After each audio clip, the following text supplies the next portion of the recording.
وہاں کیا مرتبہ غوث ہے بالا تیرا، اونچے اونچوں کے سروں سے قدم آلا تیرا، تجھ سے در در سے سگ اور سگ سے ہے مجھ کو نسبت، میری گردن میں بھی ہے دور کا ڈورا تیرا، اس نشانی کے جو سگ ہیں نہیں مارے جاتے، اس نشانی کے جو سگ ہیں نہیں مارے جاتے، حشر تک میرے گلے میں رہے پٹا تیرا۔ رب العالمین کا بے حد فضل اور اسی کا احسان ہے جس پاک پروردگار کی دی ہوئی توفیق سے الحمدللہ ہم ہفتہ وار درس سیرت کی نشست میں جمع ہیں۔ اللہ تبارک و تعالی ہم تمام کی حاضری کو اپنی بارگاہ میں قبول و منظور فرمائے، اور رب العالمین محبوب کریم علیہ السلام کی سیرت پاک کا صدقہ ہمیں بھی عطا فرمائے اور اس نکاح کی تقریب میں بھی شامل فرمائے۔ پچھلے درس میں بات یہاں پر مکمل ہوئی تھی کہ محبوب کریم علیہ السلام اب مکہ مکرمہ تشریف لے آئے ہیں، اور سیدتنا حلیمہ سعدیہ رضی اللہ تعالی عنہا آپ کو آپ کی والدہ ماجدہ سیدہ آمنہ رضی اللہ تعالی عنہا کے حضور پیش کر گئی ہیں۔ جب محبوب کریم علیہ السلام کی عمر مبارک 6 برس کی ہو گئی، اور راویوں نے لکھا کہ یہ وہ عمر مبارک تھی کہ جس میں دیکھنے سے آپ 8 برس کے معلوم ہوتے تھے۔ اللہ تبارک و تعالی نے آپ کو توانائی طاقتیں زیادہ عطا فرمائی تھیں، اور جیسا کہ پہلے دروس میں ہم سماعت کر چکے ہیں کہ سیدتنا حلیمہ سعدیہ رضی اللہ تعالی عنہا یہ فرماتی ہیں کہ عام طور پر کوئی بچہ جتنا فاصلہ 1 مہینے میں طے کرتا ہے، محبوب کریم علیہ السلام کی 1 دن میں اتنی نشو و نما ہوا کرتی تھی، اور عام طور پر کوئی بچہ 1 سال میں جتنی نشو و نما پاتا ہے، محبوب کریم علیہ السلام 1 ماہ میں وہ فاصلہ طے کرتے تھے۔ اب سیدہ آمنہ رضی اللہ تعالی عنہ کے پاس محبوب کریم علیہ السلام جلوہ فرما ہے، اور جب آپ 6 برس کے ہو جاتے ہیں اور دیکھنے سے 8 برس کے معلوم ہوتے ہیں، تو سیدہ آمنہ رضی اللہ تعالی عنہ محبوب کریم علیہ السلام کے دادا محترم سیدنا عبد المطلب رضی اللہ تعالی عنہ سے یہ عرض کرتی ہیں کہ محبوب کریم علیہ السلام کے والد ماجد سیدنا عبداللہ رضی اللہ تعالی عنہ آپ کی پیدائش سے پہلے ہی پردہ فرما گئے تھے، اور حضور علیہ السلام کی ولادت باسعادت کی وجہ سے میں اس صدمے کو اور اس بات کو اپنے دل میں لے کر رہ گئی تھی۔ میری یہ خواہش ہے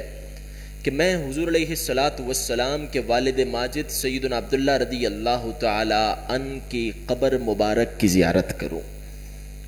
سیدنا عبداللہ رضی اللہ تعالی عنہ کا وصال کیسے ہوا، اس متعلق علماء نے یہ لکھا ہے کہ آپ کو آپ کے والد ماجد یعنی محبوب کریم علیہ السلام کے دادا محترم سیدنا عبد المطلب رضی اللہ تعالی عنہ نے ملک شام تجارت کی غرض سے بھیجا۔ آپ ملک شام گئے، اور ملک شام سے جب واپس آپ مکہ مکرمہ تشریف لا رہے تھے، تو جب آپ مدینہ منورہ کے مقام پر پہنچے، راستے میں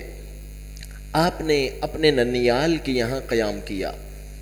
اور یہ وہ جگہ تھی بنو عدی بن نجار جو سیدنا عبداللہ رضی اللہ تعالی عنہ کا ننیال تھا۔ یہاں پر سیدنا عبداللہ رضی اللہ تعالی عنہ کو مرض لاحق ہو گیا، آپ بیمار ہو گئے، اور جو قافلے والے آپ کے ساتھ تھے، جو مکہ شریف سے آپ کے ساتھ آئے تھے، انہوں نے سیدنا عبداللہ رضی اللہ تعالی عنہ کا انتظار کیا کہ آپ ٹھیک ہو جائیں تو پھر آپ کے ہمراہ دوبارہ مکہ مکرمہ کا سفر ہو۔ لیکن کچھ دن انتظار کرنے کے بعد وہ مکہ مکرمہ واپس پلٹ گئے، اور سیدنا عبداللہ رضی اللہ تعالی عنہ اپنے ننیال کے یہاں بنو عدی بن نجار کے یہاں موجود رہے۔ جب آپ قافلے والے مکہ مکرمہ واپس آئے تو سیدنا عبد المطلب رضی اللہ تعالی عنہ نے اپنے بیٹے کے حوالے سے قافلے والوں سے پوچھا کہ وہ تمہارے ساتھ گئے تھے لیکن واپس ساتھ نہیں آئے؟ تو انہوں نے بتایا کہ مدینہ منورہ یثرب نامی مقام پر ان کی طبیعت بگڑ گئی اور وہ اپنے ننیال کے یہاں قیام پذیر ہیں. ہم نے کچھ روز تو ان کا انتظار کیا لیکن پھر ہم مکہ مکرمہ واپس پلٹ کر آ گئے. محبوب کریم علیہ الصلوۃ والسلام کے والد ماجد سیدنا عبداللہ رضی اللہ تعالیٰ عنہ کی خبر گیری کے لیے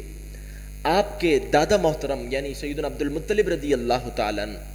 اپنے بڑے شہزادے کو سیدنا حارث کو روانہ کرتے ہیں کہ وہ جا کر اپنے بھائی کے حوالے سے ان کی طبیعت معلوم کریں. چنانچہ بڑے شہزادے حارث مکہ مکرمہ سے چل کر مدینہ منورہ آتے ہیں. وہ مدینہ منورہ پہنچے اس سے پہلے ہی سیدنا عبداللہ رضی اللہ تعالیٰ عنہ کا وصال ہو جاتا ہے اور دار نابغہ نامی مقام پر آپ کی تدفین ہوتی ہے. حارث واپس چلے جاتے ہیں اور جا کر اپنے والد کے حضور یہ خبر غم جب سناتے ہیں تو سیدنا عبداللہ رضی اللہ تعالیٰ عنہ بھی اس صدمے کو لے کر رب العالمین کے حضور صبر مانگتے ہیں کہ ایک پیارا نوجوان شہزادہ ہے کہ جو صرف 25 برس کی عمر میں اس دنیا سے چلا گیا ہے اور ابھی کیفیت یہ ہے کہ اس کی شادی کو کچھ ہی عرصہ گزرا ہے اور اس کی زوجہ 2 ماہ کی حاملہ ہے. چنانچہ سیدنا عبداللہ رضی اللہ تعالیٰ عنہ اس صدمے پر رب العالمین کے حضور صبر مانگتے ہیں اور سیدہ آمنہ رضی اللہ تعالیٰ عنہ اس صدمے کو اپنے دل میں رکھ لیتی ہیں. اب اشتیاق تو یہ ہے، دل تو یہ چاہتا ہے کہ اپنے شوہر کی سیدنا عبداللہ رضی اللہ تعالیٰ عنہ کی مبارک قبر کی زیارت کریں، لیکن محبوب کریم علیہ الصلوۃ والسلام کی ولادت باسعادت اور پھر حضور علیہ الصلوۃ والسلام کی نشو و نما کے لیے آپ اپنی اس حسرت کو اپنے دل میں رکھتی ہیں. اب جب محبوب کریم علیہ الصلوۃ والسلام 6 برس کے ہو جاتے ہیں تو آپ اپنے سسر یعنی سیدنا عبد المطلب رضی اللہ تعالی عنہ سے یہ عرض کرتی ہیں کہ میں سیدنا عبداللہ رضی اللہ تعالی عنہ کی قبر مبارک کی زیارت کرنے کے لیے اور اپنے رشتہ داروں سے ملاقات کرنے کے لیے مدینہ منورہ، جس کو اس موقع پر یثرب کہا جاتا تھا، کہ میں مدینہ منورہ جانا چاہتی ہوں کہ میں محبوب کریم علیہ الصلوۃ والسلام سے ان کے رشتہ داروں کی ملاقات بھی کراؤں اور میں خود بھی اپنے شوہر کی قبر مبارک کی زیارت کروں. سیدنا عبد المطلب رضی اللہ تعالیٰ عنہ آپ کو اجازت دیتے ہیں. اب یہ قافلہ جو 3 اشخاص پر مشتمل ہے، جس میں محبوب کریم علیہ الصلوۃ والسلام ہیں، سیدہ آمنہ رضی اللہ تعالیٰ عنہ ہیں اور سیدہ آمنہ کے ساتھ محبوب کریم علیہ الصلوۃ والسلام کی کنیز ام ایمن رضی اللہ تعالیٰ عنہ ہیں. یہ وہ کنیز ہیں کہ جو سیدنا عبداللہ رضی اللہ تعالیٰ عنہ کے وصال کے بعد محبوب کریم علیہ الصلوۃ والسلام کو بطور ورثہ ملی تھیں. آپ کا نام برکت تھا اور آپ کو ام ایمن کہا جاتا تھا. آپ کا تعلق حبشہ سے تھا. چنانچہ یہ 3 اشخاص پر مشتمل قافلہ مدینہ منورہ کی جانب روانہ ہوتا ہے اور محبوب کریم علیہ الصلوۃ والسلام اپنی والدہ ماجدہ کے ساتھ مدینہ منورہ تشریف لے آتے ہیں. اور وہ جگہ کہ جہاں بنو عدی بن نجار کا قبیلہ آباد ہے، محبوب کریم علیہ الصلوۃ والسلام بنو عدی بن نجار کے قبیلے میں اپنے والدہ کے ساتھ رہنے لگتے ہیں. روایت میں آیا کہ محبوب کریم علیہ الصلوۃ والسلام نے 1 ماہ کا عرصہ مدینہ منورہ میں گزارا. یہ حضور علیہ الصلوۃ والسلام کا پہلا سفر مدینہ منورہ تھا اور پھر آپ ہجرت کے بعد مدینہ منورہ تشریف لے گئے اور وہ بستی کے جسے یثرب کہا جاتا تھا، بیماریوں کا گھر کہا جاتا تھا، محبوب کریم علیہ الصلوۃ والسلام نے قدم رنجہ فرمائے تو اللہ نے اس بستی کی مٹی میں بھی شفا رکھ دی ہے. اس بستی کی فضا بھی شفا والی ہے. اس بستی کی اللہ تبارک و تعالی نے خاک میں بھی شفا رکھ دی. اب محبوب کریم علیہ الصلوۃ والسلام اس مقام پر 1 ماہ کا عرصہ گزارتے ہیں. ہجرت کے بعد جب دوسری بار محبوب کریم علیہ الصلوۃ والسلام مدینہ منورہ تشریف لے آئے تو آپ جب مدینہ منورہ کی گلیوں میں تشریف لے چلتے تھے تو صحابہ کرام علیہ رضوان فرماتے ہیں کہ ہمیں محبوب کریم علیہ الصلوۃ والسلام اس قبیلے کی نشاندہی فرماتے تھے کہ جس قبیلے میں محبوب کریم علیہ الصلوۃ والسلام نے بچپن کے عالم میں 1 ماہ کا عرصہ گزارا تھا. اور آپ بتاتے کہ یہاں بنو عدی بن نجار کے قبیلے میں نے اپنی والدہ ماجدہ کے ساتھ 1 ماہ کا عرصہ گزارا تھا اور میں اپنی والدہ ماجدہ کے ساتھ یہاں اپنے رشتہ داروں میں ٹھہرا تھا اور کہا کہ آپ یہ بتاتے تھے کہ یہاں جو تالاب ہے اس تالاب میں نے تیراکی سیکھی تھی اور اس میں تیراکی میں مہارت حاصل کی تھی. بچپن کے عالم میں محبوب کریم علیہ الصلاۃ والسلام اپنی والدہ ماجدہ کے ساتھ وہاں موجود ہیں. ہجرت کے بعد آپ اپنے صحابہ کو بتاتے ہیں کہ وہاں مختلف یہودیوں کے قبائل مختلف اوقات میں آتے تھے اور وہ مجھے دیکھتے تھے اور میرے متعلق میری والدہ سے پوچھتے تھے. ایک موقع پر ایسا ہوا کہ یہودیوں کا ایک گروہ وہاں سے گزرنے لگا تو گزرتے ہوئے اس نے میری طرف اشارہ کیا اور میری طرف اشارہ کر کے مجھ سے پوچھا کہ تمہارا نام کیا ہے؟ میں نے فرمایا کہ میرا نام احمد ہے. پھر اس نے میری پشت کو دیکھا تو کہنے لگا یہ اس امت کا نبی ہے. پھر دیگر یہودیوں کو بتایا تو وہ بھی باری باری مجھے دیکھنے کے لیے آتے اور پھر میری پشت مبارک کی زیارت کرتے اور یہ کہتے چلے جاتے تھے هو نبی هذه الامہ وهذه دار ہجرته. یہ اس امت کے نبی علیہ الصلاۃ والسلام ہیں اور ابھی یہ جس مقام پر موجود ہیں ہجرت کے بعد بھی یہ اسی مقام پر جلوہ فرما ہوں گے. یہ وہ علامتیں تھیں کہ جن علامتوں سے یہودی محبوب کریم علیہ الصلاۃ والسلام کو پہچانتے تھے. اللہ تبارک و تعالی نے کلام مجید فرقان حمید میں فرمایا کہ یہ مشرک اور یہ یہودی آپ کو ایسے پہچانتے ہیں جیسے اپنے بیٹوں کو پہچانتے ہیں. یہاں پر مفتی احمد یار خان نعیمی رحمۃ اللہ تعالی علیہ نے فرمایا کہ اللہ تبارک و تعالی نے یہ فرمایا کہ یہ آپ کو ایسے پہچانتے ہیں جیسے اپنے بیٹے کو پہچانتے ہیں. یہ کیوں نہیں کہا کہ یہ آپ کو ایسے پہچانتے ہیں جیسے اپنے والد کو پہچانتے ہیں؟ فرمایا وجہ یہ ہے کہ بیٹا جب چھوٹا ہوتا ہے تو اسے اپنے والد کی پہچان نہیں ہوتی. آہستہ آہستہ جب وہ بڑا ہونے لگتا ہے تب لوگ اسے بتاتے ہیں کہ یہ تمہارا باپ ہے, یہ تمہاری ماں ہے, یہ تمہارا فلاں رشتہ دار ہے, یہ تمہارا فلاں رشتہ دار ہے. پھر آہستہ آہستہ وہ ان چیزوں کو اپنے ذہن میں محفوظ کرتا ہے. لیکن فرمایا باپ کو شروع سے یہ بتانے کی ضرورت نہیں پڑتی کہ یہ تمہارا بیٹا ہے,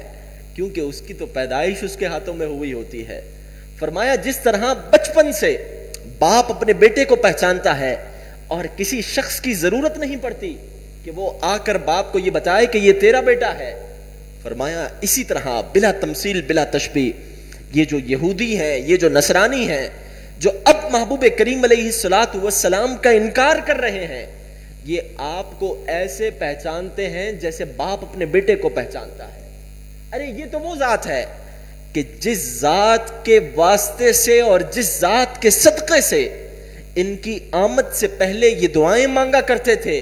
تو اس ذات کا صدقہ عطا فرما کر اللہ تبارک و تعالی ان کی دعاؤں کو قبول و منظور فرماتا تھا. اور اب یہ محبوب کریم علیہ الصلاۃ والسلام کا انکار کرتے ہیں. حضور علیہ الصلاۃ والسلام فرماتے ہیں کہ مجھے وہ پہچانتے جاتے اور کہتے جاتے کہ یہ اس امت کا نبی ہے. کہا کہ جب سیدہ آمنہ رضی اللہ تعالی عنہا نے, میری والدہ ماجدہ نے یہودیوں کی طرف سے ان باتوں کو سنا تو میری ذات کے متعلق انہیں یہودیوں سے خطرہ لاحق ہوا اور انہوں نے یہ طے کیا کہ اب ہمیں یہاں سے واپس پلٹ جانا چاہیے. اور وہ یہ سمجھنے لگیں کہ محبوب کریم علیہ الصلاۃ والسلام کو یہاں یہودیوں سے خطرہ لاحق ہے. اب سیدہ آمنہ رضی اللہ تعالی عنہا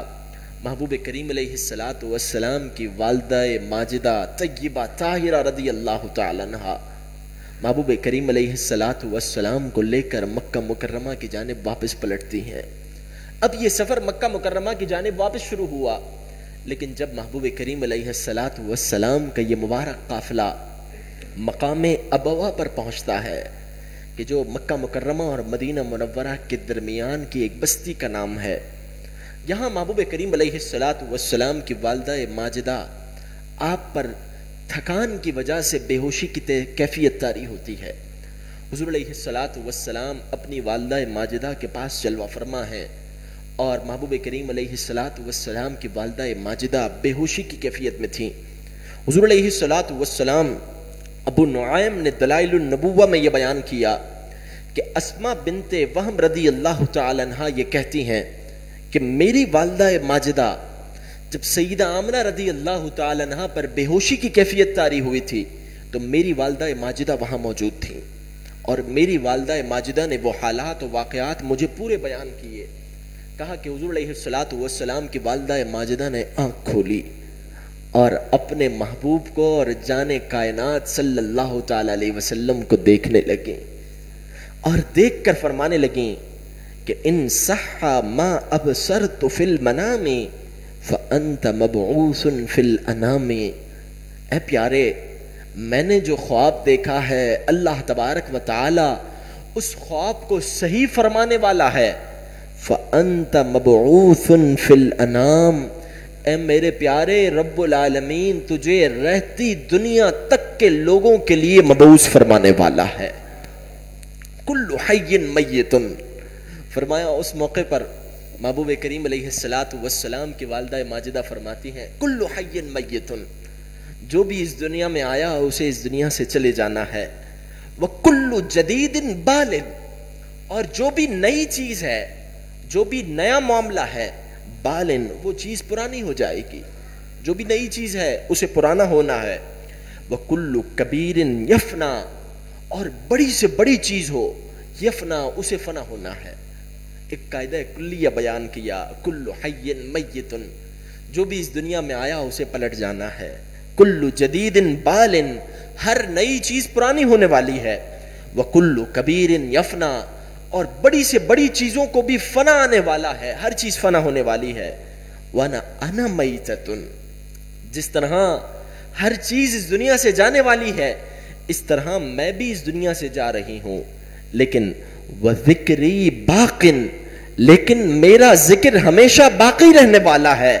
وولدت طہرا، گویا کوئی سیدہ آمنہ رضی اللہ تعالی عنہا سے پوچھتا ہے کہ آپ یوں کیوں فرما رہی ہیں کہ آپ کا ذکر ہمیشہ باقی رہنے والا ہے. فرمایا وولدت طہرا، کیونکہ میں نے ایسا بیٹا جنا ہے کہ جس کے ذریعے اللہ تبارک و تعالی کائنات کی گندگی کو صاف فرمانے والا ہے. اللہ تبارک و تعالی ہر چیز کو جس کے ذریعے پاکیزگی عطا فرمانے والا ہے. اور یہ وہ بات ہے کہ جو سیدنا مفتی احمد یار خان نعیمی رحمۃ اللہ تعالی علیہ نے ان لوگوں سے ارشاد فرمائی کہ جو محبوب کریم علیہ الصلوۃ والسلام کے والدین کریمین طیبین طاہرین کے ایمان کے قائل نہیں، نعوذ باللہ من ذالک. آپ کو سن کر حیرت ہوگی کہ اس امت کے ایسے بھی لوگ ہیں کہ جو امتی ہونے کے دعوے دار ہیں لیکن وہ اپنے نبی کریم علیہ الصلوۃ والسلام کے والدین کو مومن ہی نہیں مانتے، نعوذ باللہ. ایسے لوگوں کے لیے مفتی احمد یار خان نعیمی رحمۃ اللہ تعالی علیہ نے ان کی عقلوں کے مطابق ایک مثال دی. یہاں محبوب کریم علیہ الصلوۃ والسلام کی والدہ ماجدہ ببانگ دہل یہ فرما رہی ہیں کہ محبوب میں نے جو خواب دیکھا ہے اس خواب کو اللہ تبارک و تعالی صحیح فرمائے گا، اور اللہ تبارک و تعالی آپ کو تمام لوگوں کی طرف مبعوث فرمائے گا. ارے حضور علیہ الصلوۃ والسلام نے ابھی اعلان نبوت نہیں فرمایا، ابھی آپ بچپن کے عالم میں ہیں. محبوب کریم علیہ الصلوۃ والسلام کی والدہ آپ کی رسالت کی تصدیق کر رہی ہیں. ان لوگوں کے متعلق مفتی احمد یار خان نعیمی نے ان کی عقلوں کے مطابق فرمایا کہ اگر کوئی سیپی اپنے اندر ہیرا رکھے، ویسے تو سمندر کے کنارے تم بہت ساری سیپیاں دیکھتے ہو، لیکن ان سیپیوں میں ایک وہ سیپی ہوتی ہے جس کے اندر ہیرا چھپا ہوتا ہے. تو ان ساری سیپیوں میں یہ سیپی بڑی قیمتی ہے، اس سیپی کی قیمت و قدر و منزلت زیادہ ہے. کہا کیوں؟ کہا اس لیے کہ اس نے اپنے اندر ہیرا چھپایا ہوا ہے. کہا ایک عام ہیرا کہ جو دنیاوی قدر و منزلت والا ہو، اگر وہ ہیرا کوئی سیپی اپنے اندر چھپا لے تو وہ دیگر سیپیوں میں ممتاز ہو جاتی ہے. تو وہ ماں جو اپنے جگر میں اپنے پیٹ میں محبوب کریم علیہ الصلوۃ والسلام کو رکھے، وہ ماں کتنی عظمتوں والی ہوتی. سیدہ آمنہ رضی اللہ تعالی عنہا کی عظمتوں کا کیا کہنا. آج بھی جو لوگ محبوب کریم علیہ الصلوۃ والسلام کی والدہ ماجدہ کے مبارک مزار پر حاضر ہوتے ہیں، وہ یہ کہتے ہیں کہ نہ جانے کیا بات ہے، نہ جانے کیا کیفیت ہے کہ وہاں جا کر انسان کے آنسو ہی نہیں رکتے، روتا ہی چلا جاتا ہے، کوئی بات کہہ بھی نہیں پاتا، زبان اٹھتی بھی نہیں ہے، بس روتے روتے وہاں جاتا ہے اور روتے روتے ہی واپس آ جاتا ہے. جواب دینے والے نے جواب دیا کہ ایسا کیوں نہ ہو، کیونکہ محبوب کریم علیہ الصلاۃ والسلام بھی جب ہجرت کے بعد اپنی والدہ ماجدہ کے مزار پر حاضر ہوئے تھے، آپ وہاں تشریف لے گئے تھے، تو وہاں جا کر آپ اتنا زار و قطار رونے لگے، اتنا زار و قطار رونے لگے کہ آپ کو دیکھ کر صحابہ کرام علیہم رضوان نے بھی رونا شروع کر دیا۔ سارے صحابہ کرام علیہم رضوان بھی روتے رہے۔ ایک صحابی رضی اللہ تعالیٰ عنہ آگے بڑھ کر جان عالم صلی اللہ تعالیٰ علیہ وسلم سے عرض کرتے ہیں، محبوب اتنا گریہ کیوں فرما رہے ہیں، اتنا کیوں رو رہے ہیں؟ محبوب کریم علیہ الصلاۃ والسلام فرماتے ہیں، میری والدہ جو مجھ پر شفقتیں فرماتی تھیں، میں ان شفقتوں کو یاد کر رہا ہوں۔ محبوب کریم علیہ الصلاۃ والسلام کی والدہ ماجدہ آپ سے یہ کلام فرماتی ہیں اور پھر پردہ فرما جاتی ہیں۔ مقام ابوا میں آپ کا پردہ ہوا، اور مقام ابوا میں ہی جو محبوب کریم علیہ الصلاۃ والسلام کی کنیز تھیں ام ایمن رضی اللہ تعالیٰ عنہ، کہ جن کا اصل نام برکت ہے، وہ مقام ابوا میں ہی آپ کو تدفین آپ کی فرماتی ہیں، اور وہیں آپ کا مزار پر انوار ہے۔ اب محبوب کریم علیہ الصلاۃ والسلام کی ولادت باسعادت سے پہلے سیدنا عبداللہ رضی اللہ تعالیٰ عنہ وصال فرما جاتے ہیں، اور حضور علیہ الصلاۃ والسلام ابھی 6 برس کی عمر میں ہے کہ آپ کی والدہ ماجدہ بھی پردہ فرما جاتی ہیں۔ اس کی وجہ کیا ہے؟ اصل حقیقت اور اصل وجہ تو اللہ تبارک و تعالیٰ ہی جانتا ہے کہ آپ کے والدین نوجوانی کے عالم میں اس دنیا سے پردہ فرما گئے، لیکن جو حکمتیں علماء نے بیان کی ہیں، ان حکمتوں میں ایک حکمت یہ ہے کہ محبوب کریم علیہ الصلاۃ والسلام کے والدین اس دنیا میں آپ کے بچپن کے عالم میں اور آپ کی ولادت باسعادت سے پہلے ہی پردہ اس لیے فرما گئے کیونکہ اللہ تبارک و تعالی نے محبوب کریم علیہ الصلاۃ والسلام کو حقوق العباد سے استثناء عطا فرمایا ہے۔ محبوب کریم علیہ الصلاۃ والسلام کے ذمے پر جتنی بھی مخلوقات ہیں، ان مخلوقات میں سے کسی کا حق حضور کے ذمے پر لازم نہیں ہے سوائے خالق کائنات جل جلالہ وعم نوالہ کے، اور جس ذات کا حق محبوب کریم علیہ الصلاۃ والسلام کے ذمے پر ہے، اس ذات کی عبادت محبوب کریم علیہ الصلاۃ والسلام کیسے فرماتے ہیں کہ ساری ساری رات اللہ تبارک و تعالی کے حضور کھڑے رہتے ہیں، رب العالمین کی عبادت کرتے رہتے ہیں، پھر کلام مجید فرقان حمید کی آیات کا نزول ہو جاتا ہے، یا ایھا المزمل قم اللیل الا قلیلا، اے چادر اوڑھنے والے آپ رات میں قیام کیا کیجئے لیکن تھوڑا اپنے آپ کو آرام بھی تو دیجئے۔ اور محبوب کریم علیہ الصلاۃ والسلام کے ذمے پر اللہ تبارک و تعالی نے اس مخلوقات میں سے کسی کا حق نہیں رکھا۔ عام طور پر اگر سمجھنے کے لیے اس بات کو بیان کیا جائے تو ایک بچہ ہے، وہ بچہ جب بڑا ہوتا ہے تو اس کے کاندھے پر دینی ذمہ داری بھی ہے، اس کے کاندھے پر اپنے والدین کی خدمت بھی ہے، اس کے کاندھے پر اپنے گھر والوں اہل و عیال کو بھی دیکھنا ہے، لیکن اللہ تبارک و تعالی نے حضور علیہ الصلاۃ والسلام کے والدین کو پہلے ہی اپنے پاس بلا لیا، اور پھر جہاں ازواج مطہرات کی بات آئی وہاں ازواج مطہرات کے متعلق اللہ تبارک و تعالی نے کلام مجید فرقان حمید کی آیات کا نزول فرمایا اور واضح ارشاد فرما دیا کہ محبوب ان ازواج مطہرات کے متعلق رب العالمین نے آپ کو کلی اختیار عطا فرمایا ہے، آپ جس طرح چاہیں ان کے درمیان معاملہ تقسیم فرمائیں۔ عام طور پر اگر کوئی شخص ہو اور اس کی ایک سے زائد زوجہ ہو تو شریعت مطہرہ کا یہ حکم ہے کہ وہ ان دونوں زوجاؤں کے درمیان برابر کا انصاف کرے، ان کے درمیان برابری والا معاملہ کرے، لیکن محبوب کریم علیہ الصلاۃ والسلام کی ازواج مطہرات سے ایک تو براہ راست خطاب کیا جاتا ہے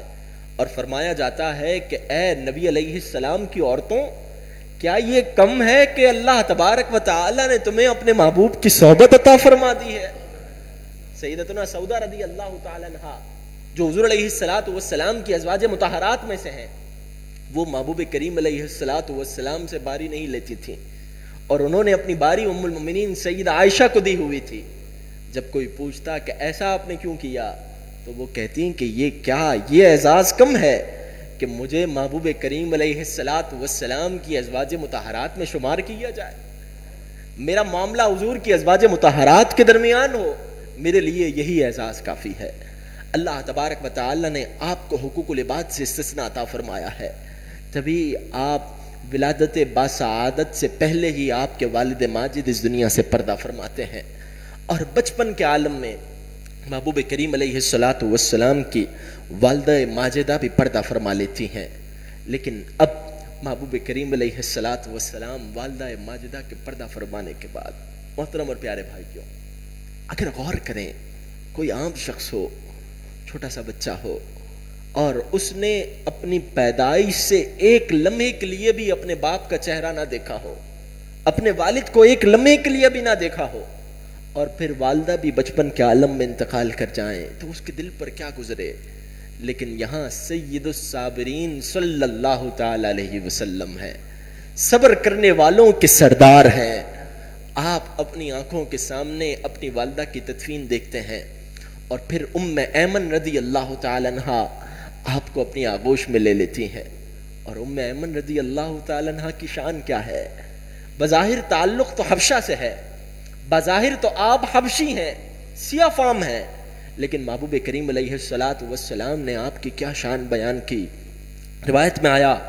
کہ حضور علیہ السلام ایک شخص کو سماعت کرتے ہیں، ایک شخص کی بات سنتے ہیں کہ وہ کسی سے کہہ رہا ہے، یا ابن السودا، اے کالی ماں کے بیٹے، اے حبشی رنگ والی ماں کے بیٹے۔ محبوب کریم علیہ السلام جب یہ آواز سنتے ہیں تو چہرے پر ناگواری کے آثار آ جاتے ہیں، فرماتے ہیں لقد تفح الکیل، لقد تفح الکیل، لقد تفح الکیل، پیمانہ چھلک گیا، پیمانہ چھلک گیا، پیمانہ چھلک گیا۔ لیس لابن البیضاء علی ابن السوداء فضل، کسی سفید رنگ کی ماں کے بیٹے کو کسی کالی رنگ کی ماں کے بیٹے پر کوئی فضیلت حاصل نہیں، الا بالتقوی، اگر تمہارے درمیان کوئی فضیلت ہے تو وہ تقوی کی بنیاد پر ہے۔ فمحمد صلی اللہ تعالی علیہ وسلم ابن البیضاء، تو میں محمد صلی اللہ تعالی علیہ وسلم سفید رنگ والی ماں کا بیٹا ہوں، لیکن فحضنتہ السوداء، لیکن میری پرورش ایک کالی رنگ والی ماں نے کی ہے۔ فکان ابنا لہما معا، تو میں ان دونوں ماؤں کا بیک وقت بیٹا ہوں۔ وہ ذات کہ جس کو سیاہ اور سفید کی تفریق کو مٹانے کے لیے اللہ تبارک و تعالی نے بھیجا، اس ذات کی پرورش کا عالم کیا ہے کہ آپ کو جنم تو ایک سفید رنگ والی ماں دیتی ہیں، سیدہ آمنہ رضی اللہ تعالی عنہ، لیکن آپ کی پرورش سیدہ ایمن رضی اللہ تعالی عنہ بھی کرتی ہیں کہ جو حبشہ رنگ کی ہیں، جو سیاہ فام ہے۔ اصل حقیقت یہ ہے کہ رنگ کی سفیدی اور رنگ کی سیاہی کوئی معنی نہیں رکھتی، اصل یہ ہے کہ اگر دل نور مصطفیٰ صلی اللہ تعالی علیہ وسلم سے چمک رہا ہو، دل میں محبوب کریم علیہ السلام کی روشنی مجھے مار رہی ہو، تو پھر سیدنا بلال حبشی رضی اللہ تعالیٰ عنہ امت کے امام کے طور پر سامنے نظر آتے ہیں۔ اللہ تبارک و تعالیٰ کے محبوب نے یہ تفریق ختم فرما دی۔ آگے کیا ہوا انشاءاللہ تبارک و تعالیٰ ہم آئندہ اتوار سماعت کریں گے۔ اللہ تبارک و تعالیٰ سے دعا ہے محبوب کریم علیہ السلام کی سیرت پاک کا خاص صدقہ اللہ تبارک و تعالیٰ ہمیں عطا فرمائے۔ اب یہ سفر مقام ابوا سے مکہ مکرمہ کی جانب جاری ہے، اور محبوب کریم علیہ السلام اب اپنی والدہ ماجدہ کے بغیر ہیں۔ اب یہ قافلہ جب مکہ مکرمہ پہنچتا ہے سیدنا عبد المطلب کے دربار میں، تو وہاں کیا معاملہ ہے اور آگے کی تفصیلات انشاءاللہ تبارک و تعالی آئندہ ہفتے سے ہم کنٹینیو کریں گے۔ رب العالمین سے دعا ہے اللہ تبارک و تعالی ہمیں محبوب کریم علیہ السلام کی نالین اقدس کا صدقہ عطا فرمائے۔ آپ بھائیوں سے ہر ہفتے ہی یاد دہانی کے طور پر عرض کی جاتی ہے، آج بھی عرض کر رہا ہوں کہ آپ احباب ضرور ضرور روزانہ کی بنیاد پر کم از کم ایک فرد کو اتوار کے دن ظہر کی نماز کے بعد کی دعوت ضرور دیں۔ ہمارا ٹھیک وقت پر درس شروع ہوتا ہے، آدھے گھنٹے کے لیے 1:30 بجے ہم شروع کرتے ہیں اور 2 بجے ہمارا اختتام ہو جاتا ہے۔ اللہ تبارک و تعالی ہمیں محبوب کریم علیہ السلام کی سیرت پاک کی دعوت عام کرنے کا جذبہ عطا فرمائے۔